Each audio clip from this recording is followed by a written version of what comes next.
Okay. So, ఇంతకు ముందు మీరు హ్మ్. ఇలాంటి సినిమాలు 'వరుడు' గాని, హ్మ్. 'రుద్రమదేవి' సో, హ్మ్. అవి మళ్ళీ ప్లాన్ చేస్తున్నారా? అంటే తీసిన వాళ్ళతో మళ్ళీ అనుష్క గారికి గాని లేకపోతే అంటే తీసినయి మళ్ళీ ఎందుకు అహా! రీమేక్‌లేమా? ఈ హీరోస్‌తో మళ్ళీ రిపీట్ చేయబోతున్నారు. ఖచ్చితంగా ఉంటది. ఇప్పుడు 'అనుష్క' గారితో ఖచ్చితంగా 'రుద్రమదేవికి' సీక్వెల్ అయితే ఆల్రెడీ అనౌన్స్ చేసాం 'ప్రతాపరుద్రుడు.' హ్మ్. 'ప్రతాపరుద్రుడు' తల్లి పాత్ర రుద్రమదేవి. అవును.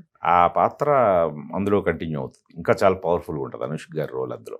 ఓకే. అది ఖచ్చితంగా తీస్తాను. తీసినప్పుడు తనతోనే తీస్తాను. ఓకే. సో, మీరు రీసెంట్‌గా చూసిన మంచి మూవీ ఏదైనా ఉందా సార్? రీసెంట్‌గా చూసిన తెలుగు మంచి మూవీ అంటే 'the great pre wedding show' నచ్చింది నాకు బాగా. ఓకే. హ్మ్. ఓకే. సో, అలాగే మీ ఈ సినిమాలో ఆహ్, ఆడియన్స్ అంటే ఇది మీరు చెప్పారు థియేట్రికల్ రిలీజ్ అని.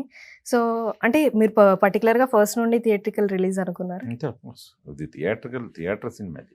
మీకు ఈవెన్ మల్టీప్లెక్సే కాదు సింగిల్ స్క్రీన్‌లో కూడా ఇది చాలా హ్మ్. ఎఫెక్టివ్‌గా ఉంటది. ఆ ఎక్స్‌పీరియన్స్ ఇస్తది మీకు. అంటే ఇట్లాంటి మంచి కాన్సెప్ట్ సార్. ఇది హ్మ్. మంచి హ్మ్. కాన్సెప్ట్. ఈ మధ్య రీసెంట్‌గా మనం చూస్తున్నాం ఓటీటీలో గూడా చాలా మంచి కంటెంట్ ఉన్నవి ఓటీటీలో మాత్రమే రిలీజ్ అవుతున్నాయి. సో, ఆల్ నేను ఓటీటీ సెకండరీ నాకు.